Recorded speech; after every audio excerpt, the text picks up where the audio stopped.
Lucas 23, 33, até o versículo de número 49.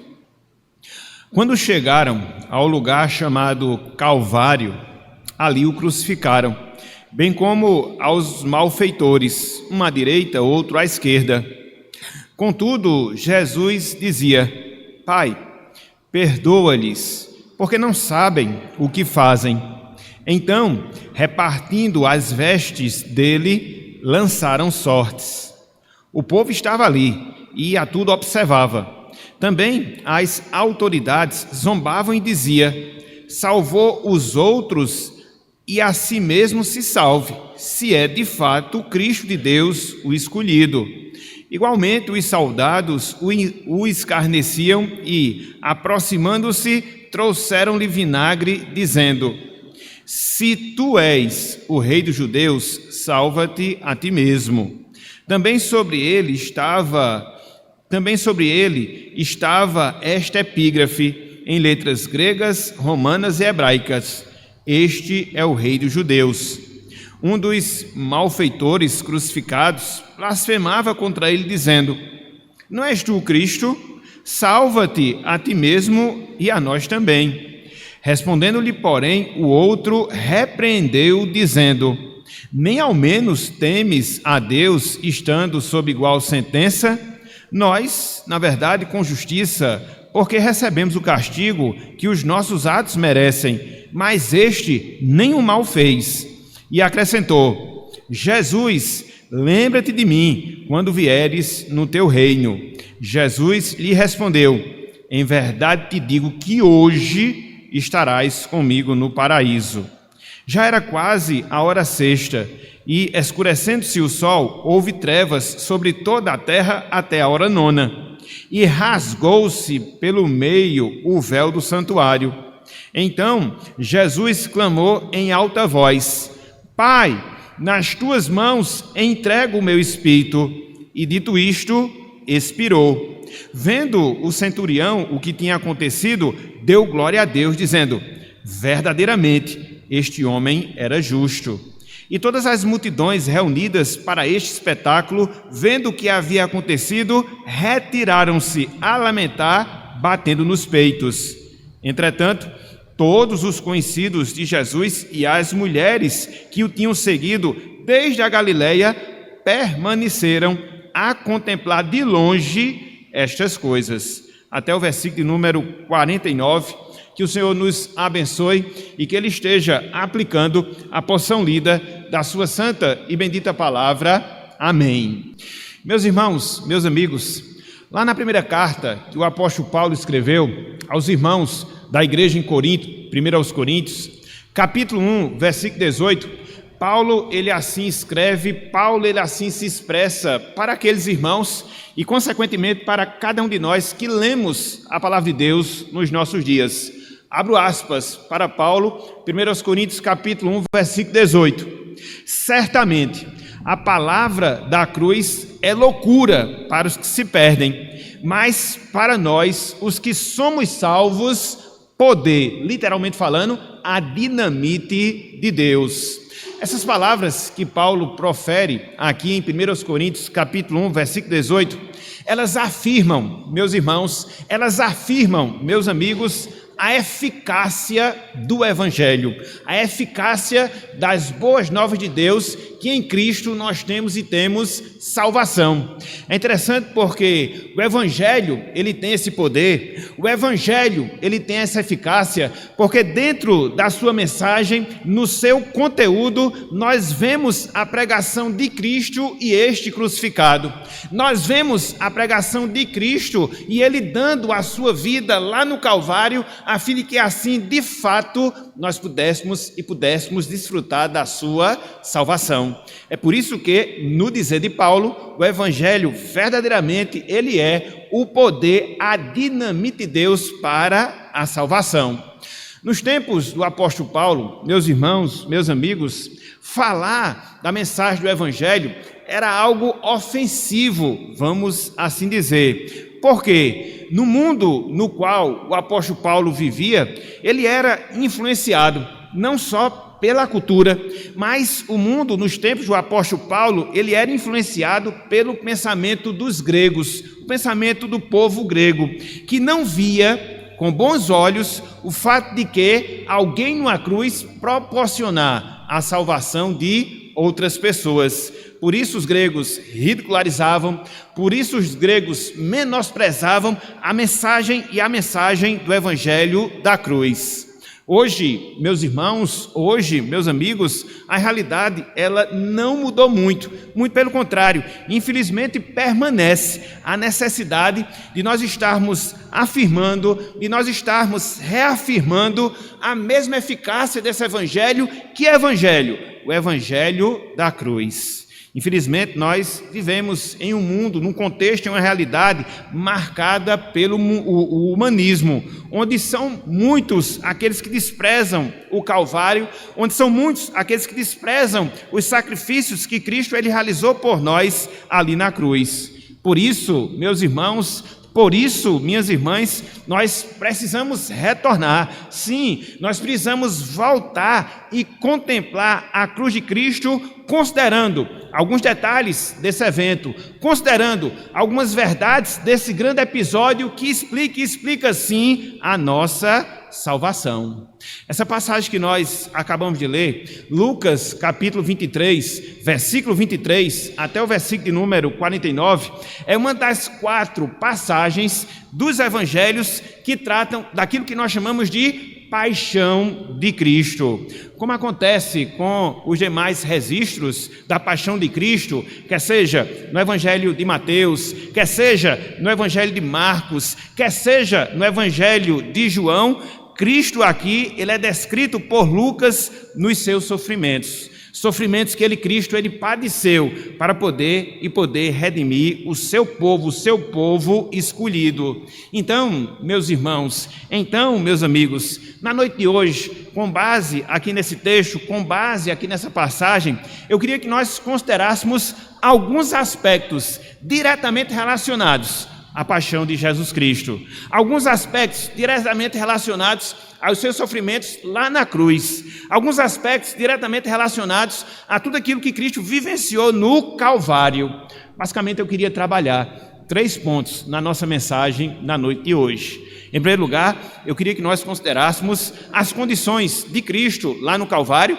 Em segundo lugar, eu queria que nós víssemos as palavras que Cristo proferiu enquanto esteve ali no Calvário. E, em terceiro lugar, eu queria que nós considerássemos pelo menos um efeito de Cristo ali na sua presença no Calvário. Então a gente vai seguir pelo menos esse roteiro na noite de hoje. Eu queria, meus irmãos, meus amigos, que com base nisso nós pensássemos no seguinte tema, no seguinte assunto na noite de hoje: a suficiência de Cristo na salvação. A suficiência de Cristo na salvação. Conforme nós falamos, daqui a alguns momentos estaremos celebrando a Santa Ceia do Senhor. E pensamos nisso, para que assim a gente possa se aprofundar nesse tema, para que assim a gente possa se preparar também para esse momento tão importante, quando nós estaremos, daqui a alguns momentos, nos alimentando da pessoa de Cristo através da Ceia do Senhor. Então, vamos começar a considerar aqui esse texto, vamos considerar aqui essa passagem. Em primeiro lugar, eu queria que nós considerássemos as condições de Cristo no Calvário. As condições de Cristo no Calvário. Meus irmãos, meus amigos, as condições de Cristo no Calvário, elas podem ser resumidas com 2 palavras, sofrimento e humilhação. Então, quando você lê uma passagem como essa, quando você considera, quando você medita em tudo isso pelo qual Cristo passou, essas 2 palavras, de certa forma, resumem bem tudo o que Cristo experimentou quando ele estava ali cravado no Calvário. Repito, experimentou vergonha. Repito, experimentou do sofrimento. E assim a gente pode ver justamente esses 2 aspectos que Cristo vivenciou enquanto esteve ali no Calvário. Em primeiro lugar, Cristo ele experimentou a dor física. Cristo ele experimentou os sofrimentos físicos. Vejam aí o versículo número 33, Lucas 23, versículo de número 33. Diz o seguinte, a palavra do Senhor: quando chegaram ao lugar chamado Calvário, ou Monte da Caveira, ali, veja, o crucificaram, no caso a Jesus, bem como aos malfeitores, um à direita, outro à esquerda.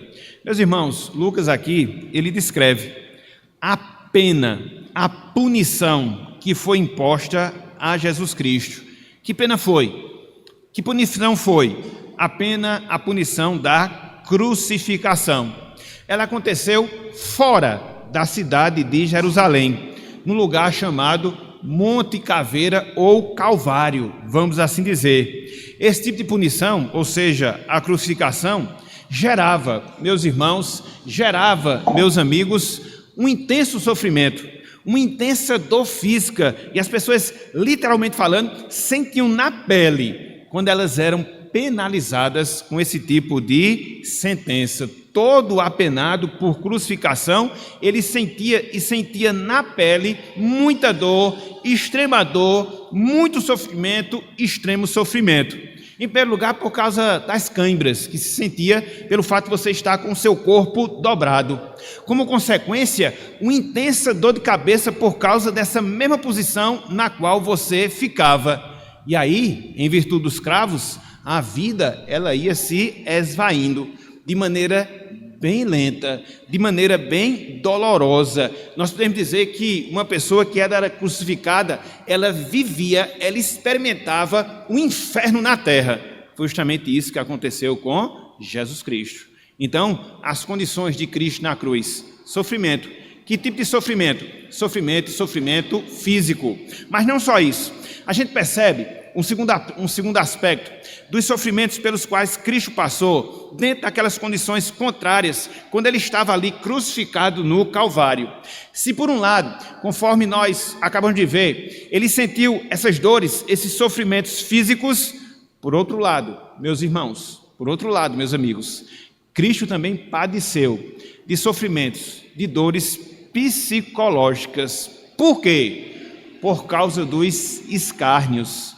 Por quê? Por causa do desprezo das pessoas que estavam ali presenciando, pelo menos a maioria delas que estava ali presenciando tudo aquilo que se dava ali na vida, na pessoa de Jesus. E aí a gente observa, meus irmãos, meus amigos, várias classes, vários tipos de pessoas que em coro estavam se comportando da mesma forma contra o nosso Salvador, desprezando, escarnecendo, desfazendo da pessoa do nosso Redentor.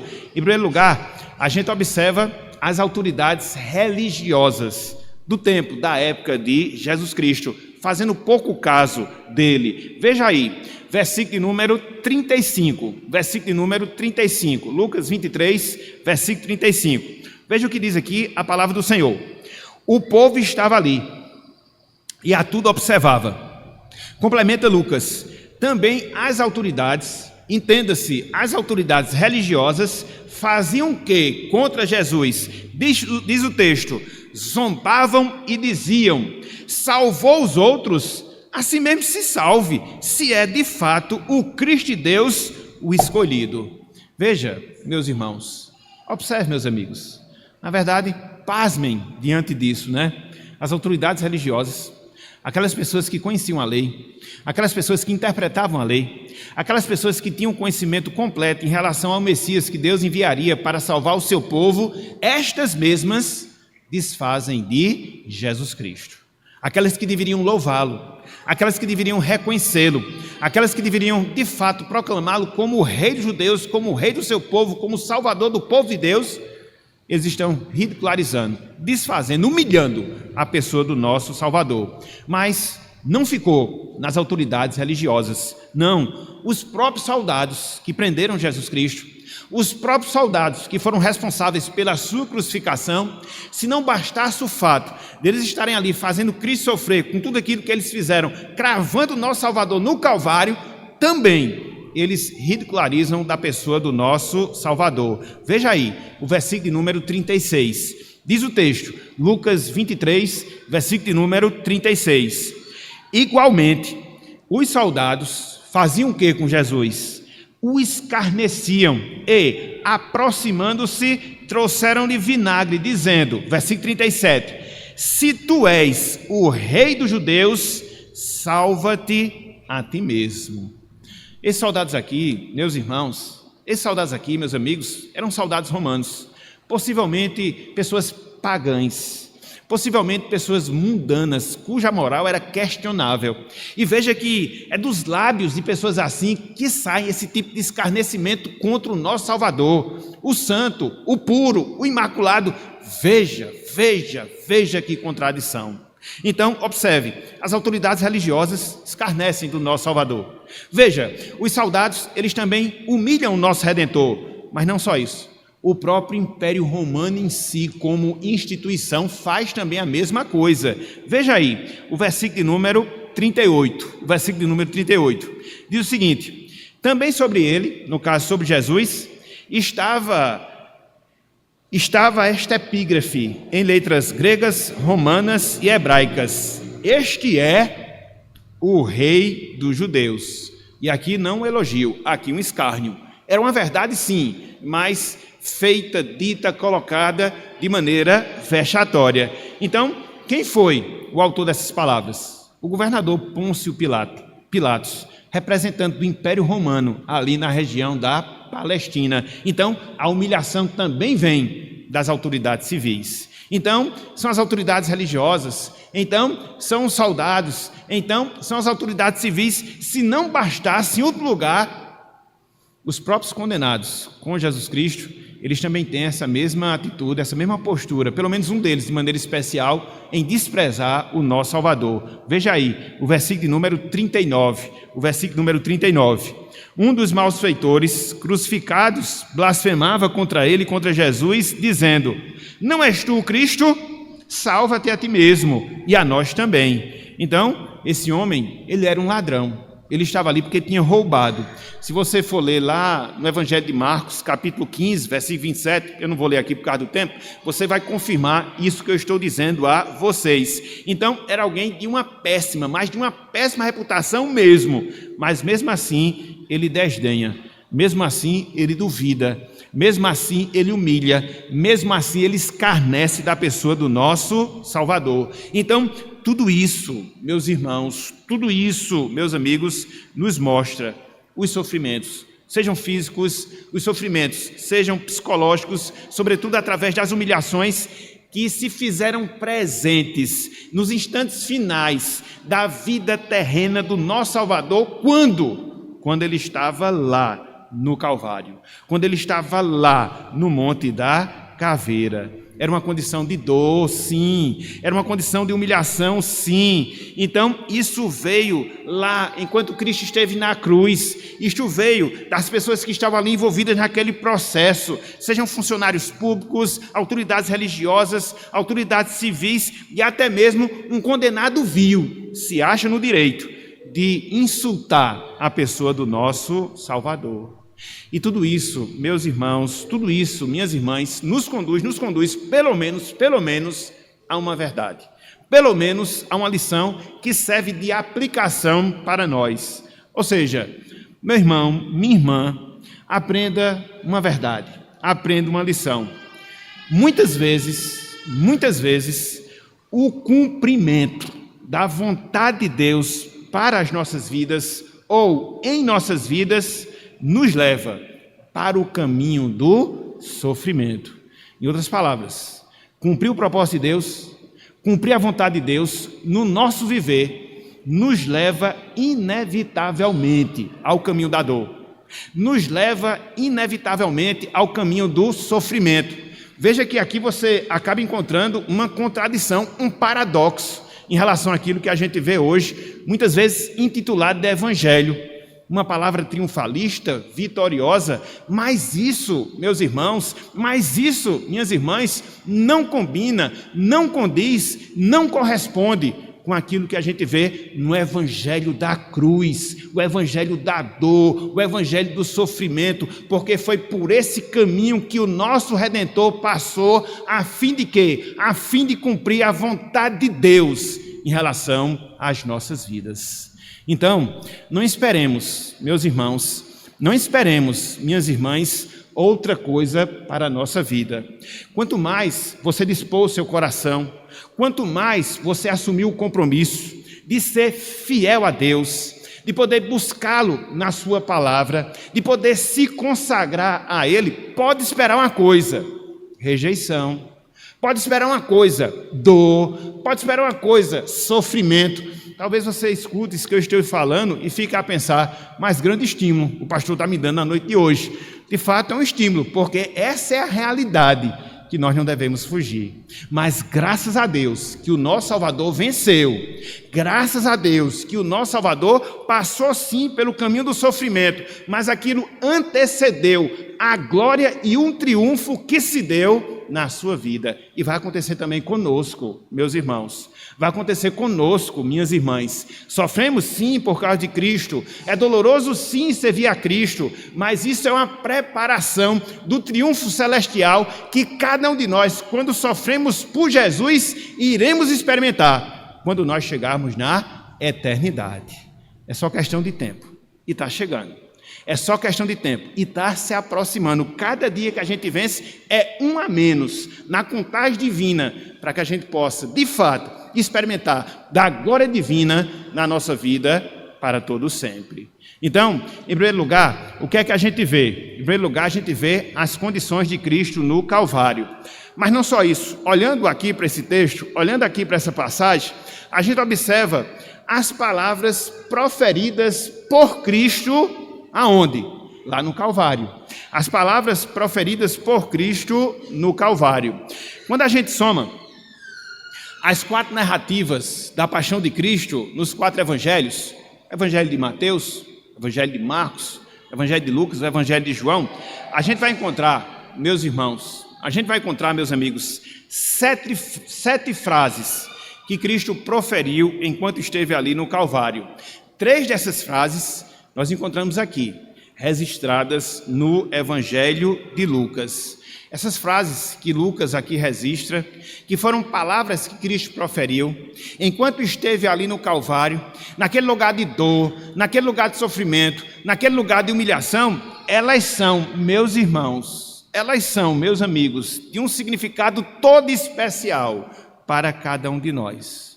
Porque tem implicações sérias para a nossa vida, sobretudo para a nossa salvação. E aí você pode se indagar, e aí você pode se questionar, quais foram então essas 3 frases tão especiais? Quais foram então essas 3 frases tão importantes que Cristo proferiu quando esteve ali no Calvário? Em primeiro lugar, enquanto esteve ali no Calvário, Cristo, ele proferiu uma palavra de intercessão. Enquanto esteve ali no Calvário, Cristo ele proferiu uma palavra de intercessão. Vejam aí, versículo número 34, Lucas, versículo 23, capítulo 23, versículo 34. Olhem só o que Cristo fala aqui. Veja, contudo, Jesus dizia: Pai, perdoa-lhes, porque não sabem o que fazem. Então, repartindo as vestes dele, lançaram sortes. Irmãos, amigos, esta foi a resposta que Cristo deu ao ser crucificado. Se você for olhar, e a gente já viu o versículo 33, ele registra justamente o momento da crucificação. Então, logo após ter sido crucificado, o que é que você ouve Cristo falar? Lamentações? Não. Murmurações? Também não. Blasfêmia? Nem imagine isso. Não, muito pelo contrário. Cristo, logo após a sua crucificação, ele faz aquilo que nós chamamos de oração de intercessão por aquelas pessoas que estavam ali. responsáveis pela sua crucificação, aquelas pessoas que estavam ali presenciando todo aquele fato horrível relacionado à sua vida. Então Cristo ele ora a Deus e pede para que Deus as perdoasse. A palavra perdão, do verbo perdoa-lhe, que Cristo usa aqui, ela significa literalmente apagar completamente. Era isso que Cristo estava pedindo a Deus em favor daquelas pessoas. Que Deus limpasse completamente todo o pecado, toda a maldade, tudo aquilo que eles fizeram contra ele, contra o próprio Salvador. E é interessante porque nessa intercessão de Jesus Cristo, a gente observa a razão da intercessão. Por que Cristo ele faz esse pedido para que Deus perdoasse aquelas pessoas? E ele diz, por causa da ignorância espiritual delas. Tanto é que Cristo diz, porque não sabem o que fazem. Eles não sabem, eles não têm noção, eles não têm compreensão de que eu sou de que eu sou o Salvador.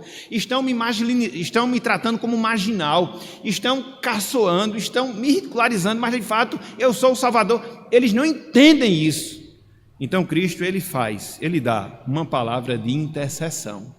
Mas não só isso, ele também dá aqui uma palavra de garantia. Sim, ele também dá uma palavra de garantia. Veja aí o versículo 43, um pouco mais adiante, o versículo 43. Veja, Jesus lhe respondeu a um dos apenados que estava crucificado com ele: em verdade te digo que hoje estarás comigo no paraíso.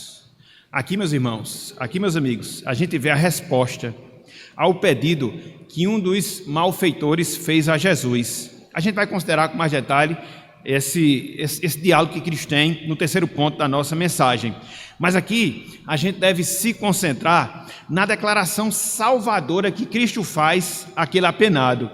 Ele diz que naquele mesmo dia, aquele homem estaria com ele no paraíso. Aqui é o céu, meus irmãos.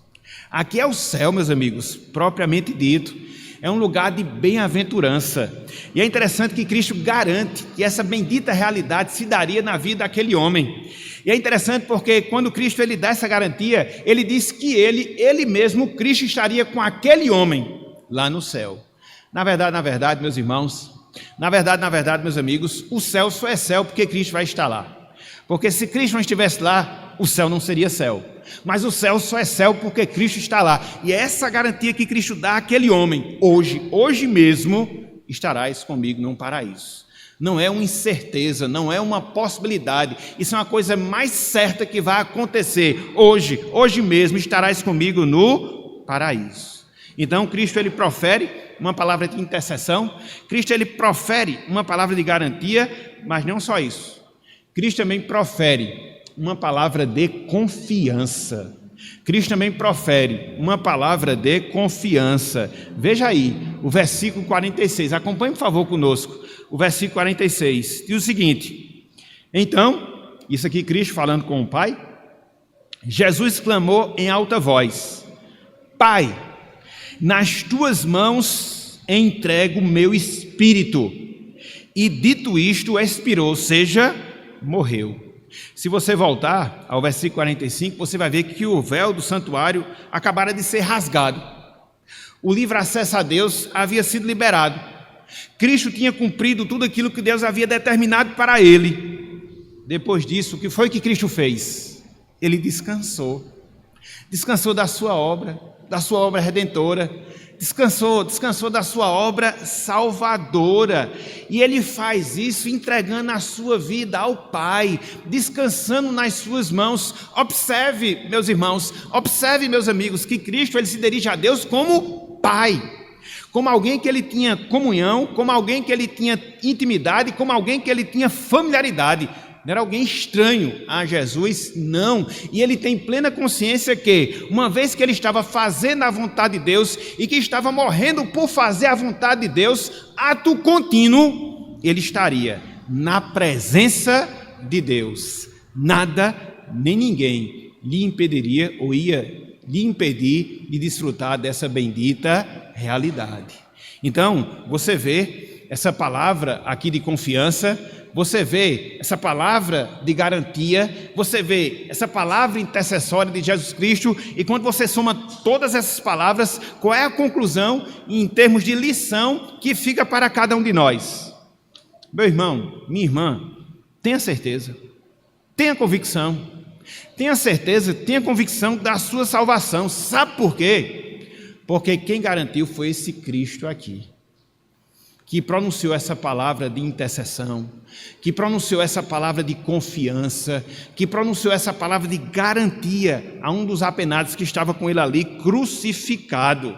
Então, nós estamos diante de alguém que demonstrou uma vida perfeita, demonstrou uma vida perfeita até morrer. Tanto é que mesmo sendo crucificado, ele não responde com vingança, mas muito pelo contrário, ele intercede por aqueles que estavam ali produzindo mal a ele.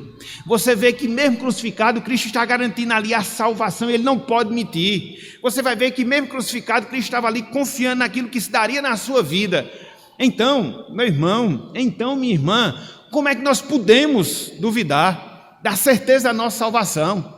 Pode acontecer o que acontecer, pode existir o que existir, mas quem garantiu a salvação foi este Salvador, e ele é o Salvador, porque ninguém, absolutamente ninguém se iguala a ele. Não foi sem razão que lá em Atos dos Apóstolos capítulo 4, Pedro diz que não existe nenhum outro nome dado entre os homens pelo qual importa que nós sejamos salvos, somente Jesus, Jesus, Jesus de Nazaré. E foi esse Jesus, meus irmãos e minhas irmãs, quem garantiu a nossa salvação. Louvado seja Deus. Somos salvos. E daqui a alguns instantes iremos experimentar da consumação dessa salvação. É por isso que a gente celebra a Santa Ceia do Senhor, para a gente recordar dessa bendita esperança, para a gente se lembrar desse fato, reanimar a nossa fé, alimentar a nossa esperança, seguirmos adiante, firmes, confiantes, no cumprimento da promessa de Deus em relação à nossa vida. Então veja, no primeiro momento você tem as condições de Cristo lá no Calvário. No segundo momento você viu, como nós acabamos de ver, as palavras que Cristo proferiu enquanto esteve no Calvário. E em terceiro e último lugar, o que é que a gente enxerga aqui nesse texto, o que é que a gente enxerga aqui nessa passagem? O efeito salvador do Calvário. O efeito salvador do Calvário. Meus irmãos, meus amigos, nós vimos no primeiro ponto as condições desfavoráveis do Calvário. A gente já viu, lugar de sofrimento, lugar de vergonha, lugar de dor.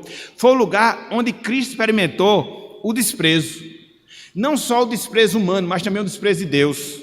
Foi o lugar em que Cristo experimentou a ira. Não só a ira humana, mas também a própria ira divina. E diante disso, nós podemos nos perguntar. E diante disso, nós podemos nos indagar. Em um lugar assim, que produziu tanta dor. Em um lugar assim, que produziu tanto sofrimento. Em um lugar assim, que produziu tanta humilhação, será que tem alguma coisa boa que esse lugar pode fazer? Será que tem algum efeito positivo que esse lugar pode gerar? Sim. E por quê? Porque Cristo, Ele é, meus irmãos, Cristo, Ele é, meus amigos, o Salvador suficiente. Então Ele transforma o inferno em céu, porque Ele tem esse poder.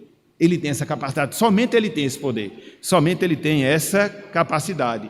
E é justamente no Calvário em que essa realidade, essa bendita realidade de salvação, ela se revela. Então vamos ver, a partir de agora, com mais detalhes, aquilo que se deu, pelo menos a um dos malfeitores que foi crucificado com Jesus, o diálogo que se desenvolve entre Cristo e esse malfeitor, entre os versos 39 até o versículo de número 43. Meus irmãos, meus amigos, esse trecho, versículo 39 até o versículo 43, mostra a conversa entre um dos malfeitores crucificados e Cristo, o nosso próprio Senhor, o nosso próprio Salvador. É interessante porque essa conversa, ela começa com o desprezo e a blasfêmia, pelo menos de um deles. Olha só, o versículo 39. Lembremos-nos que Cristo foi crucificado, existia um malfeitor crucificado com ele à sua direita, existia um malfeitor crucificado com ele à sua esquerda, e veja o que acontece no versículo 39, por parte de um desses malfeitores. Um dos malfeitores crucificados blasfemava contra ele, dizendo: não és tu o Cristo? Salva-te a ti mesmo e a nós também. Então, ele está aqui condicionando o fato de Cristo, seu Cristo, se ele salvasse a ele, Cristo, também aquele malfeitor. Em outras palavras, ele estava diminuindo, rebaixando, humilhando a pessoa de Cristo. A gente já viu isso. É claro que quando você olha os relatos, correlatos aqui dessa passagem, lá Mateus 27, 44, lá Marcos capítulo 15, versículo 32, você vai observar que logo no início os dois malfeitores estavam escarnecendo de Jesus. Logo no início os dois estavam escarnecendo de Jesus. Lucas ele não mostra isso, mas os outros evangelhos eles revelam. Contudo, um daqueles malfeitores, e aqui é onde vem a parte interessante, começou a experimentar. Começou a experimentar o quê? Começou a experimentar a obra da graça. A obra da graça salvadora, a obra da graça redentora, inclusive respondendo àquele apenado que estava desfazendo da pessoa de Jesus. Olha só o que a gente tem no versículo 40. Olhem só o que a gente tem no versículo 40. Olhem só. Um dos apenados que estava, repito, blasfemando de Jesus, os dois estavam, mas um começa a ser mudado. A obra da graça começa a se tornar realidade. E ele começa a corrigir aquele outro apenado. Veja, respondeu-lhe, porém, o outro, repreendeu, dizendo: nem ao menos temes a Deus, estando sob igual sentença. Então, ele começa a ter uma visão diferenciada. Ele começa a ter um entendimento diferenciado, relacionado à pessoa de Jesus Cristo. E é interessante porque ele não para por aí. Por quê? Segue-se a conversa. E lá no versículo 41, esse mesmo apenado, que está começando a experimentar a obra da graça, reconhece a sua pecaminosidade, reconhece que ele é um pecador e reconhece a santidade de Jesus Cristo. Olha só, versículo 41, ele dizendo, repreendendo o outro malfeitor: nós, na verdade, com justiça, porque recebemos o castigo que os nossos atos merecem, mas este, referindo-se a Jesus, nenhum mal fez. É interessante que você vê esses dois aspectos. Ele reconhece que era um pecador e merecia ser ali condenado, mas também reconhece que Cristo era santo. Veja, essa visão que ele tem dele mesmo e de Cristo. E aí ele faz uma pergunta, na verdade ele faz uma solicitação toda especial a Jesus. Qual é a solicitação? Versículo 42, olha só. E acrescentou: Jesus, lembra-te de mim quando vieres no teu reino. Veja, ele reconhece que Jesus Cristo é rei, ele reconhece que Jesus Cristo tem um reino. Então a sua visão, o seu entendimento em relação a Jesus Cristo estava completamente mudado. E olha só a resposta que Cristo dá, versículo 43. Jesus lhe respondeu: em verdade te digo que hoje mesmo estarás comigo no paraíso. Meus irmãos, meus amigos, o Calvário produziu a salvação daquele homem. Como eu gosto de falar, aos 45 do segundo tempo, nos momentos derradeiros da sua vida, quando tudo parecia desfavorável e a condenação física era certa, a condenação espiritual também era certa, a luz da salvação resplandece sobre aquele homem. Nós não sabemos quem é, nós não sabemos o seu nome, mas sabemos que ele foi salvo poucas horas antes da sua morte, entendeu?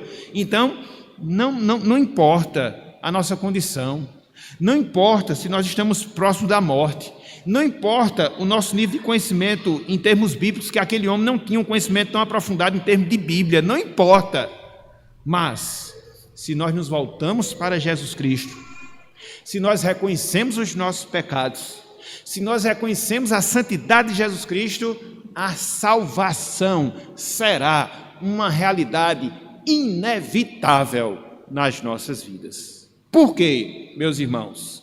Por quê, meus amigos?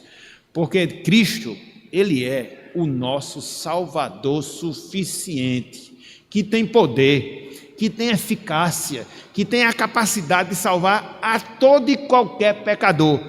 E aqui a gente vê um exemplo disso.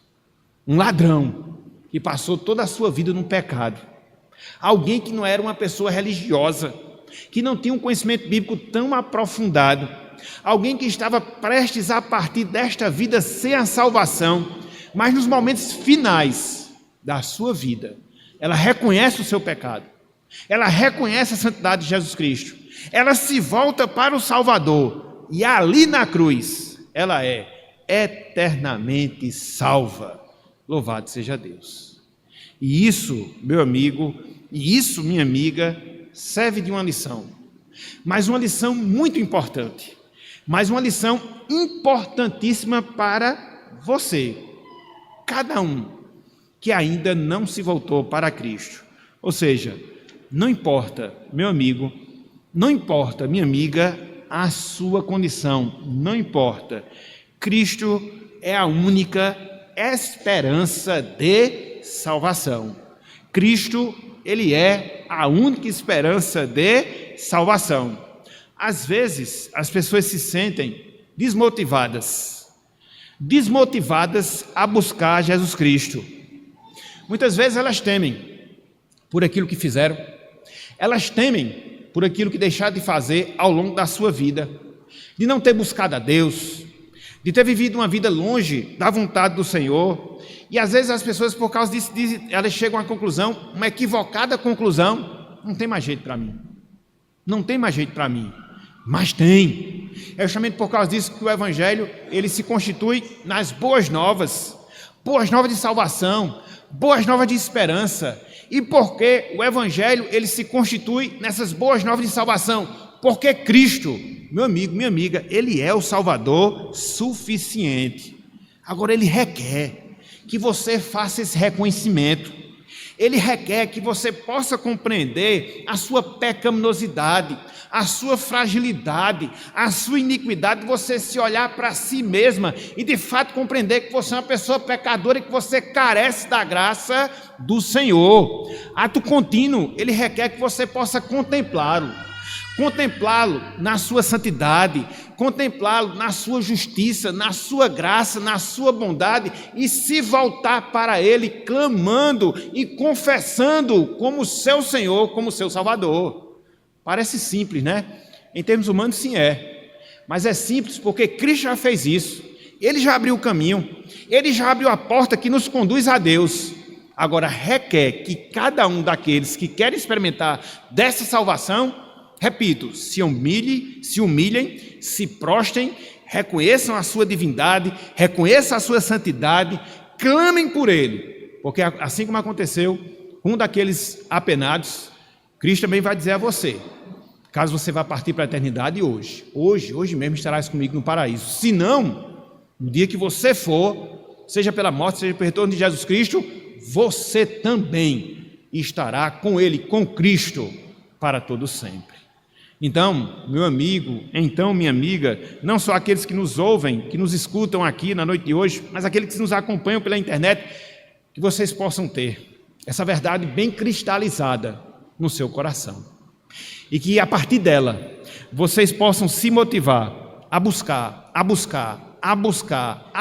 esse Jesus Cristo e não parar até que ele seja uma bendita realidade na sua vida.